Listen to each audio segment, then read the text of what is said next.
अब चाहे जो हो जाए, कौरवों की पराजय निश्चित है, क्योंकि ये धर्म युद्ध है। विजय धर्म की ही होगी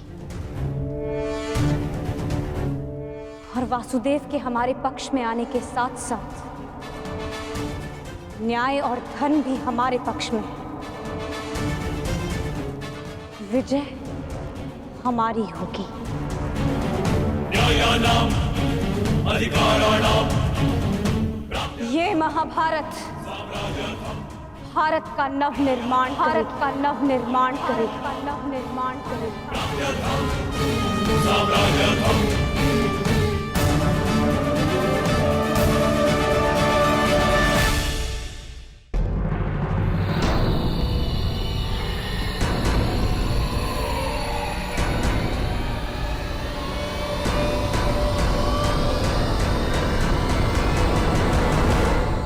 अच्छा हुआ कर्ण, तुम आ गए। हम तुम्हारी प्रतीक्षा कर रहे थे।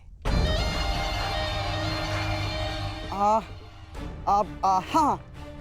सभा का आरंभ मैं सबसे पूर्व महाराज धृतराष्ट्र को राजकुमारी लक्ष्मणा के विवाह की बधाई देकर करना चाहता हूँ। बधाई हो महाराज। और हाँ, अत्यंत खेद के साथ मुझे ये भी कहना पड़ रहा है कि ये अंतिम शुभ अवसर था जिसमें सारे कुरुकुल ने भाग लिया। हाँ, क्या पता इस युद्ध के पश्चात कौन जीवित रहेगा और कौन नहीं।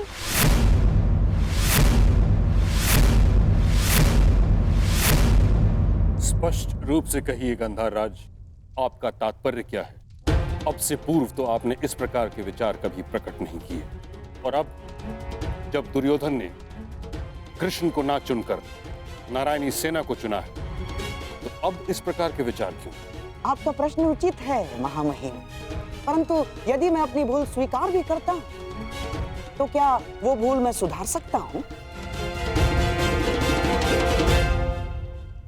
कर्ण, तुम्हारा इस विषय में क्या कहना है? मेरा मानना है कि हमें वार्तालाप में समय व्यर्थ नहीं करना चाहिए। हमें अपनी सेना को प्रशिक्षण देकर उन्हें और शक्तिशाली बनाना होगा। अपनी सेना में अधिक से अधिक महान योद्धाओं को एकत्रित करना होगा। मेरा एक और मानना है कि हमें युद्ध के लिए तत्पर रहना चाहिए।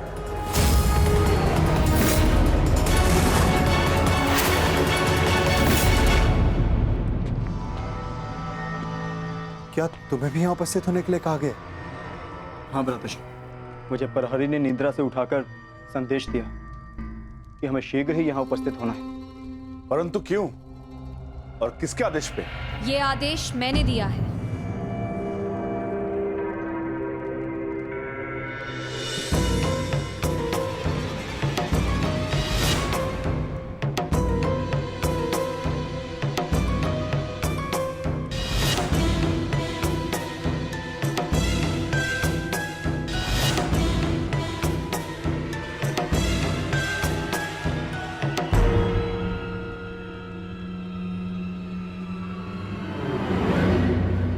पांचाली, इतनी रात में तुम ये? क्योंकि ये समय सोने का नहीं है धर्मराज, जागने का है। और जो बात मैं कहना चाहती हूँ उसके लिए सूर्योदय की प्रतीक्षा नहीं कर सकती। ऐसा क्या है पांचाली?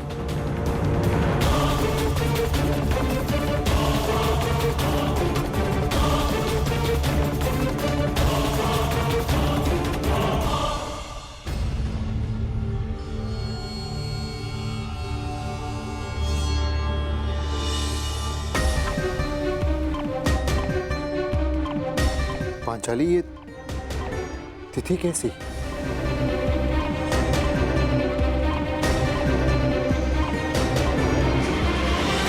ये वो तिथि है आर्य जिस दिन हम कौरवों के विरुद्ध युद्ध आरंभ करेंगे। यदि ये युद्ध हुआ तो कितने योद्धा और कितने सैनिक मारे जाएंगे? महाराज, इस तथ्य से सभा में उपस्थित सभी मनुष्य अवगत हैं। हाँ, ये भी तो हो सकता है कि हम में से किसी को युद्ध में जाने की आवश्यकता ना पड़े।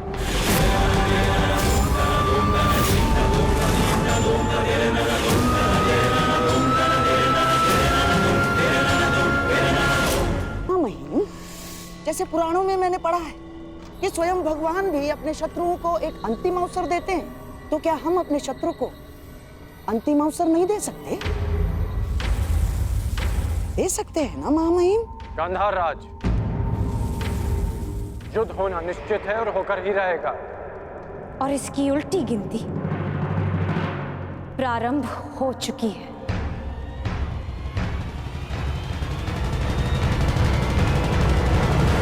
मैं तुम्हारे विचारों से सहमत नहीं हूं।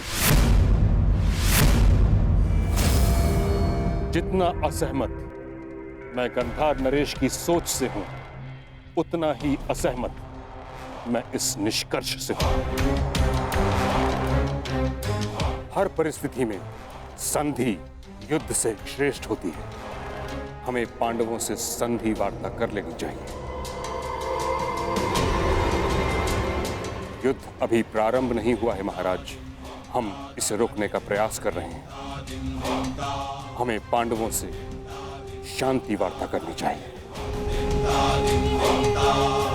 मैं जानता हूं कि आप भी ये युद्ध रोकना चाहते हैं। हम भी नहीं चाहते कि ये युद्ध हो।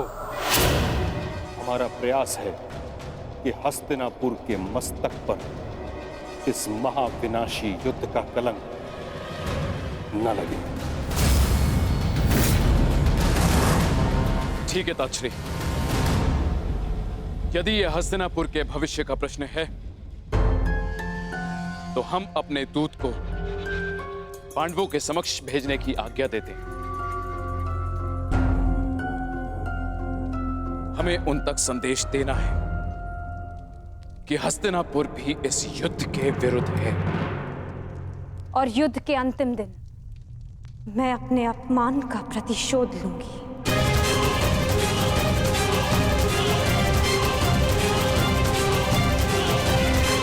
जिस दिन दुर्योधन का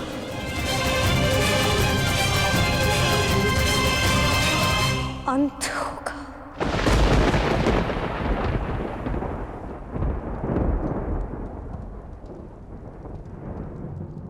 महाराज, ऐसे ये मेरा अंतिम निर्णय है कर्ण।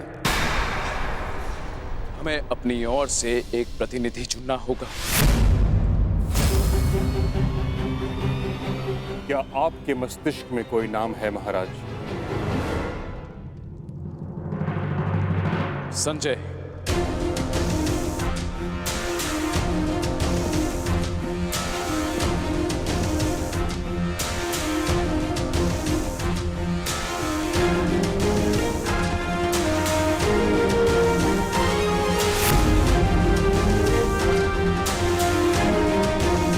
प्रणिपात महाराज।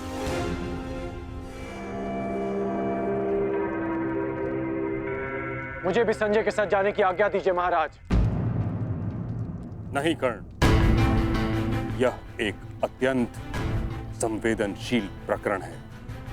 हमें योद्धा नहीं, नीति परख मनुष्य चाहिए।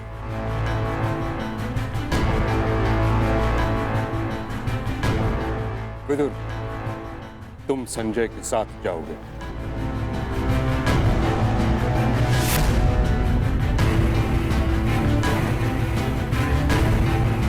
तो ठीक है, विदुर और संजय दोनों हस्तिनापुर की ओर से शांति प्रस्ताव लेकर जाएंगे। ये एक पारिवारिक प्रकरण है और हम नहीं चाहते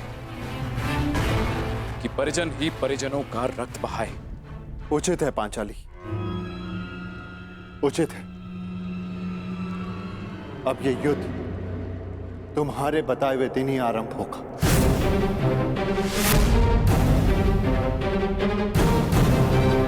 और इसका संदेश हम कौरवों तक पहुंचा देंगे।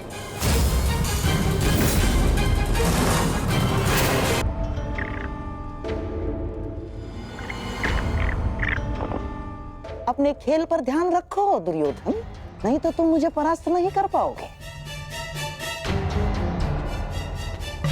क्षमा कीजिए महामाश्री, आपके इस चौसर में आपके जितना कौशल नहीं है मेरा, और खेल में मेरा ध्यान नहीं लग रहा है, क्योंकि मुझे समझ में ही नहीं आ रहा है कि आपने ऐसा किया क्यों। मैं पांडवों के समक्ष प्रस्ताव ले जाने के विरुद्ध था, आपने मुझे बाध्य किया। क्यों? आप पांडवों का विनाश नहीं चाहते? आप बदल गए क्या? क्यों आपने पिताश्री को शांति प्रस्ताव ले जाने के लिए मनाया? तुम्हें क्या लगता है दुर्योधन, क्या ये शांति प्रस्ताव युद्ध को रोक पाएगा? कदापि नहीं। अब ये युद्ध होकर रहेगा, इस युद्ध को कोई नहीं रोक सकता। अरे तो फिर संजय और विदुर को शांति प्रस्ताव लेकर क्यों भिजवाया आपने? क्यों ना बताइए ना। बताता हूं। समझो दुर्योधन, जिस प्रकार हम दूत भेजेंगे उसी प्रकार वहां से भी उन्हें दूत भेजना होगा ना। तुम्हें क्या लगता है कौन आएगा दूत बन के पांडवों की तरफ से? कौन आएगा? वही जो दर्शाता तो यही कि उसका किसी भी निजी प्रकरण से कोई संबंध नहीं, परंतु जो हर प्रकरण में बीच में घुस आता है, जो मेरे हर छल को अपनी बुद्धि के बल से असफल कर देता है, वो जिसकी मनोहर बातों का वो गुरु द्रोणाचार्य के चक्रव्यूह से भी अधिक शक्तिशाली है, वो जो हस्तिनापुर के सिंहासन पर तुम्हें नहीं उन पांडवों को बिठाना चाहता है। वही छलिया, वही वासुदेव कृष्ण। ये तो उसमें हंसने वाली क्या बात है? उसका क्या? बताता हूं।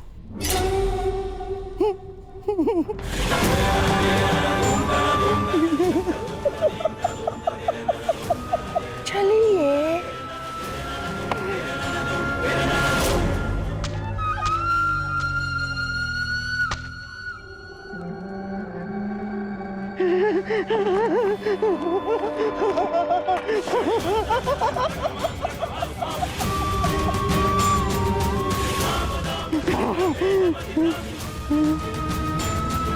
कृष्ण यहाँ आएगा तो अवश्य, परंतु जा नहीं पाएगा।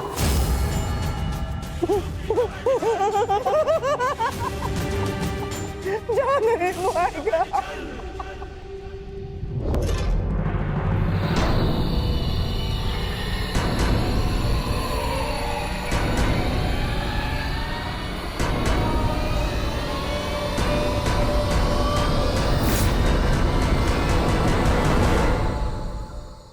आपका क्या मत है वासुदेव?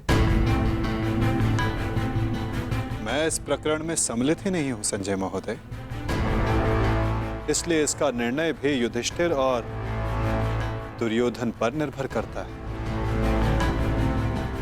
परंतु मेरा यह कर्तव्य है कि मैं आप लोगों के विचारों को जानूं, क्योंकि शांति प्रस्ताव के लिए आप सबके समक्ष मुझे भेजा गया है, और मैं ये आशा करता हूं कि धर्मराज भी शांतिपूर्वक इस प्रस्ताव पर विचार करेंगे।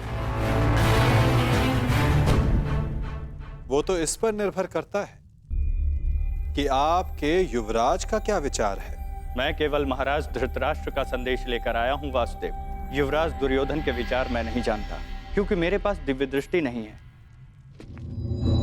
किसे ज्ञात संजय महोदय, किसी दिन आपको दिव्य दृष्टि मिल जाए और आप वो देख पाए जो सबके लिए संभव ना हो।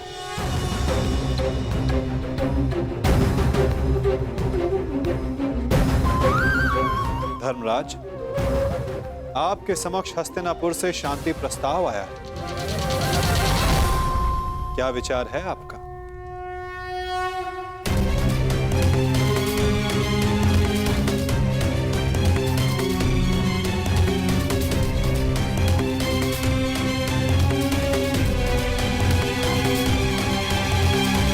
यदि हस्तिनापुर शांति चाहता है तो हमें भी युद्ध करने की कोई ललक नहीं।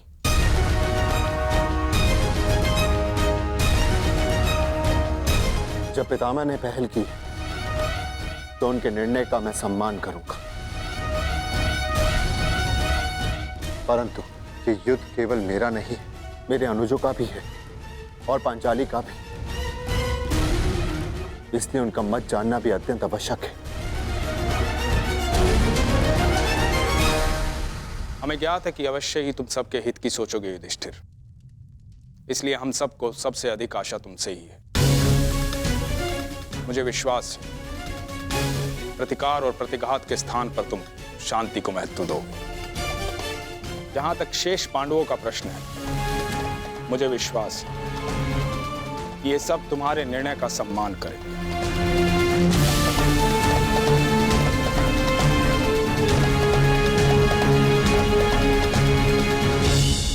विचार विमर्श करके उत्तर दे धर्मराज,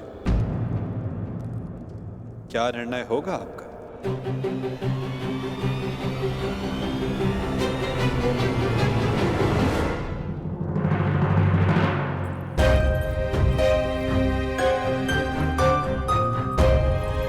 वृषसेन।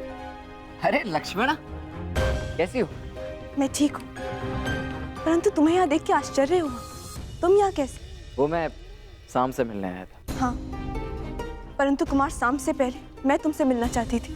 परंतु क्यों? क्योंकि अब केवल तुम ही अपने मित्र को इतनी बड़ी भूल करने से रोक सकते हो। सांब युद्ध में न केवल अपने पिता के विरुद्ध खड़े हो रहे हैं, अपितु वो स्वयं हस्तिनापुर की ओर से नारायणी सेना का नेतृत्व कर रहे हैं। परंतु अभी भी कुछ नहीं बिगड़ा है वृषसेन।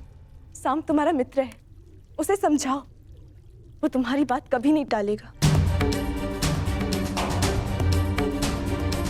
क्षमा चाहता हूँ लक्ष्मणा। देखो, मैंने सदैव मित्र बनकर तुम्हारी सहायता की है, तुम्हारा पक्ष लिया है, परंतु आज मैं सांब का पक्ष लूंगा। वृषसेन? हाँ लक्ष्मण, ये बहुत पहले ही निर्णय ले चुका हूं कि सांब जिस भी पक्ष में होगा, मैं सदैव उसी का साथ दूंगा।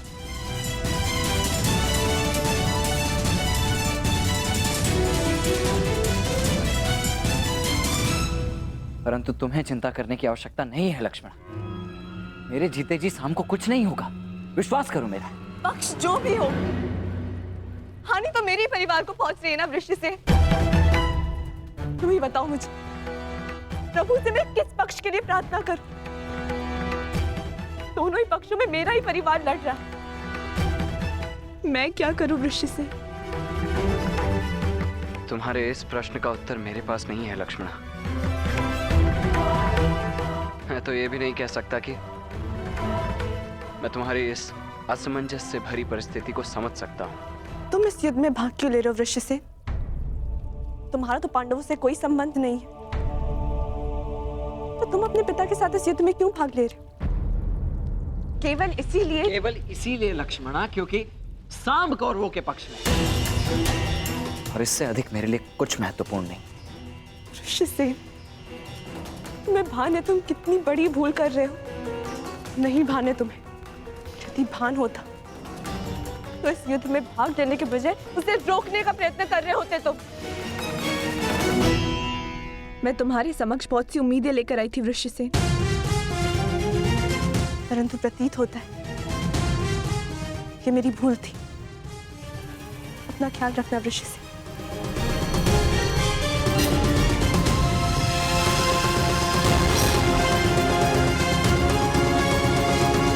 अब मैं तो क्या, कोई भी इस युद्ध को होने से रोक नहीं सकता है लक्ष्मणा। तुम्हारा अपमान मुझे स्मरण है पांचाली, परंतु इस महायुद्ध में केवल महाविनाश होगा। दोषियों को दंड अवश्य मिलेगा, परंतु सहस्त्रों लाखों निर्दोषों के प्राण भी जाएंगे। न जाने कितने परिवार बिखर जाएंगे पांचाली, कितने परिवार। और न्याय का क्या धर्मराज?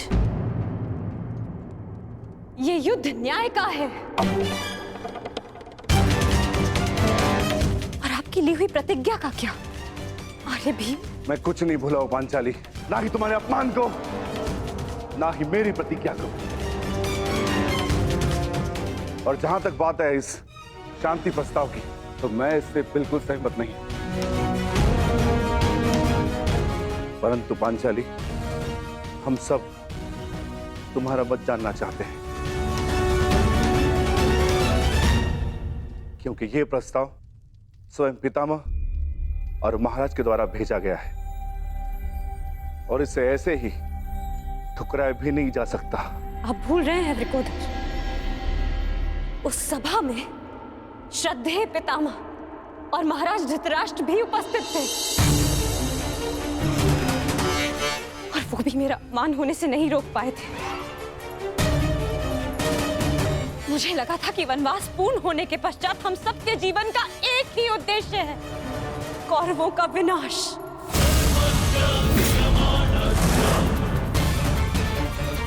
परंतु अब मुझे ऐसा प्रतीत होता है कि आप सबके लिए केवल प्रस्ताव ही महत्वपूर्ण है। एक प्रस्ताव पर आपने अपना सब कुछ खो दिया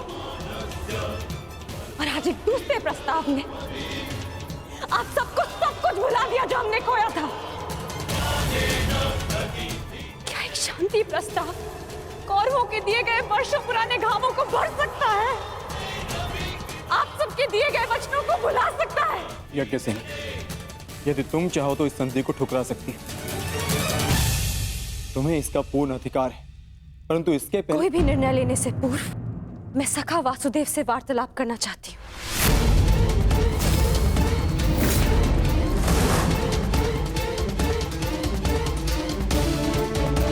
क्या हुआ? सखा कहाँ है? वो हस्तिनापुर के लिए प्रस्थान कर रहे हैं। परंतु क्यों? परंतु क्यों? पांडवों की ओर से शांति दूत बनकर।